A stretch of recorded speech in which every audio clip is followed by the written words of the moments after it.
The wind outside the bunker whispered through cracks in the old concrete, slipping past edges of the wooden door that barely held together after days of relentless snow. It was quieter now. Too quiet, the German leader thought. The kind of quiet that made men uneasy, like something unseen waited just beyond the reach of the firelight. The British officer sat near the stove, his hands stretched toward the flickering flames. Despite the heat, he still felt the ghost of ice against his skin. The lake had tried to swallow him, and it damn near succeeded. The fact that the German officer had been the one to haul him out didn't make the sting of embarrassment any easier to swallow. The German officer sat across from him, resting against the wall, gnawing on one of the bison steaks. The two captains hadn't said much to each other since the rescue, and the bunker's mood mirrored that same icy distance. The Brit broke the silence first. You know, if the ice had held, I'd probably be cooking the rest of that bison without having to share it.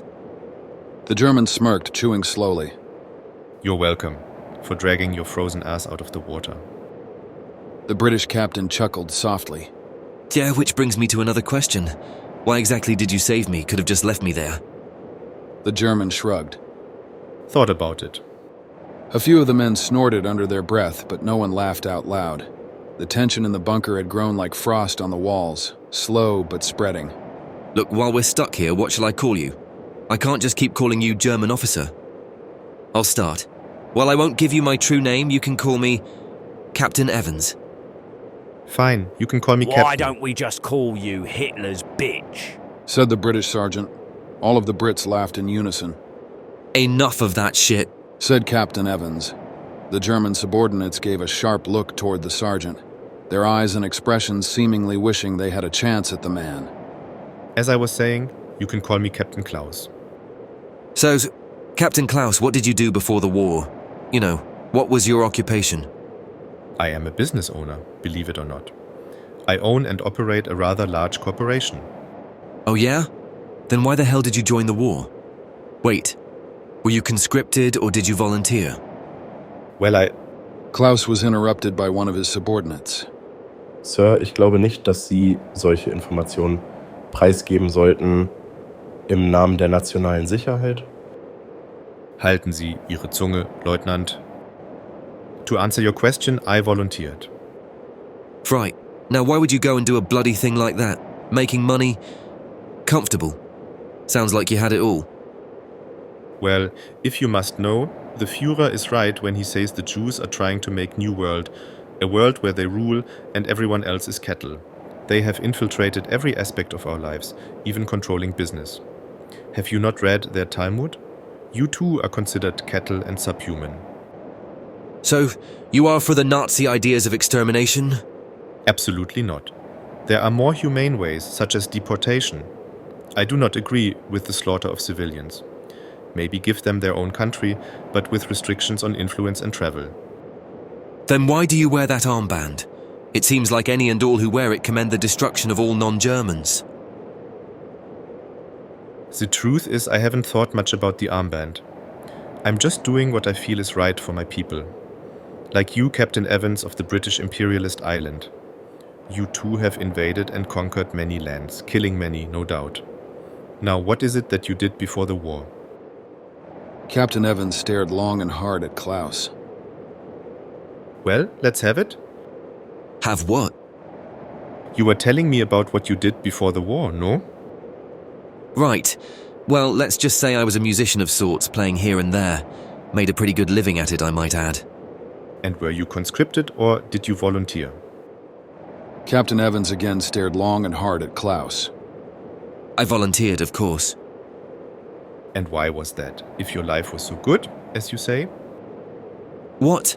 And lose out on my chance to take on the Nazis? Never.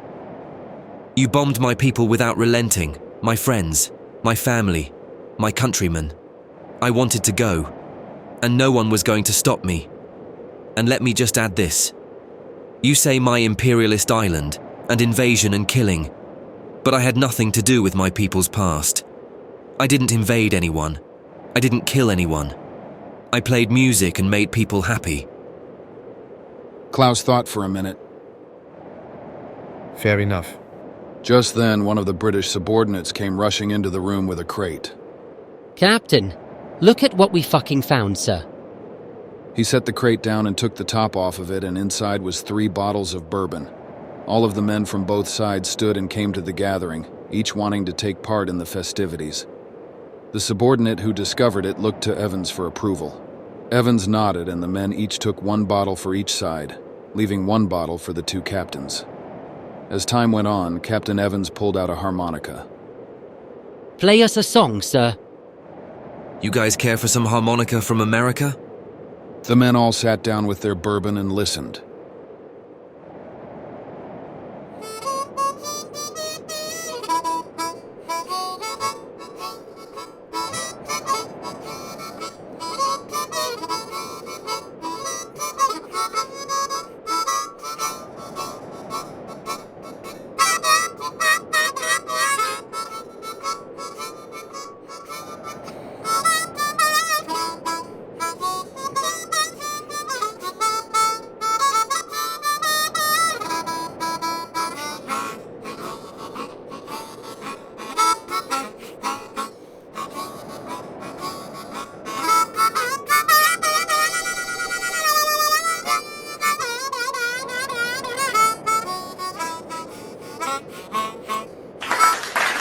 Bravo, Captain.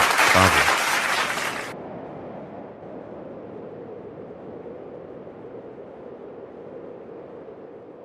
As the fire crackled, Captain Evans' eyes kept drifting toward the entrance. Snow had piled high outside, and the wind whistled through all the seams in the structure. Klaus noticed his glances. Why do you keep looking in that direction? You think someone's out there? Evans didn't answer right away. He wasn't sure what he believed. Twice during their time there, someone had claimed to see a figure lurking beyond the trees.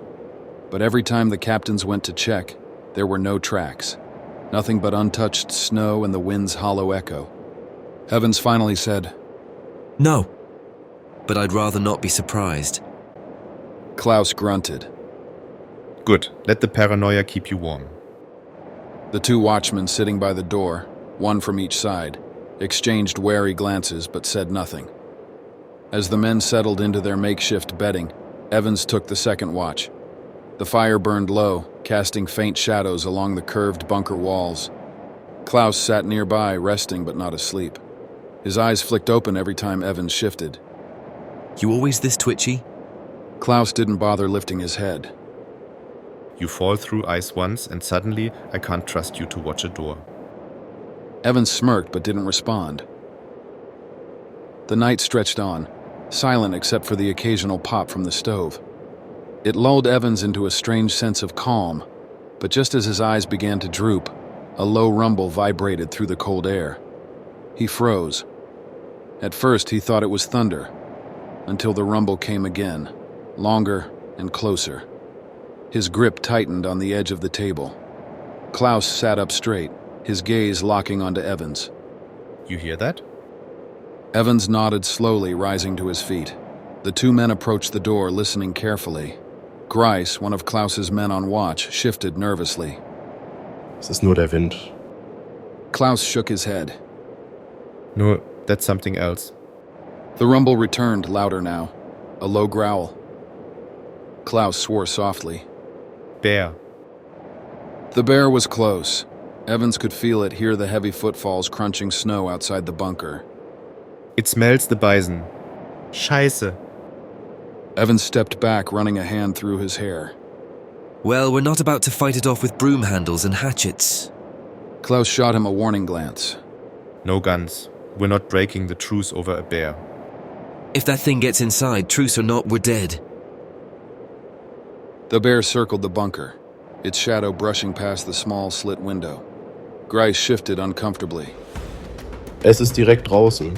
Wir sollten besser etwas tun. Klaus held up a hand. We scare it off. Make noise. Don't dare go for those guns. We can run it off. Evans' lips thinned, but he nodded. The men rattled pots, banged on metal, and shouted. The bear hesitated, but didn't leave. For a moment, Evans thought they'd succeeded. Then the door groaned. The bear pressed its weight against the entrance, testing it. That's not working! Another shove, and the door's hinges creaked ominously. The bear shoved harder, splintering the edge of the door frame. Kapitän, Grace muttered, panic creeping into his voice. es kommt durch. Klaus exhaled sharply, turning toward Evans. The British captain didn't wait for permission. We go for the fucking weapons, now! Klaus hesitated. The bear struck again. The wood cracked and a heavy paw squeezed through the gap. Now! Klaus cursed under his breath, but nodded to Grice. Grice sprinted to the weapons in the corner, grabbing them with shaky hands. Evans grabbed the first rifle, shoving rounds into the chamber. The bear pushed its way further inside, knocking over crates. The men scattered, grabbing hatchets and shovels, but it wasn't enough. Before Evans could aim, the bear lunged. One of the German subordinates, the youngest of them, didn't move fast enough. The bear's claws raked across his side, sending him sprawling with a sharp cry. Evans's rifle snapped to his shoulder. He fired. The shot echoed like thunder. The bear stumbled back, growling in pain. Evans chambered another round. Klaus raised his own rifle, firing alongside Evans. The bear reeled, but not before lunging again, jaws snapping at the wounded soldier on the ground.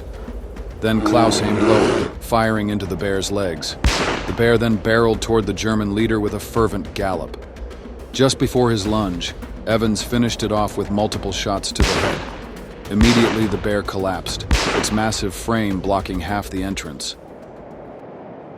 For a long moment, the only sound was the heavy breathing of the men inside the bunker. Klaus lowered his rifle, exhaling slowly. Well, so much for the truce. Evans looked over at the injured soldier, who clutched his bleeding side.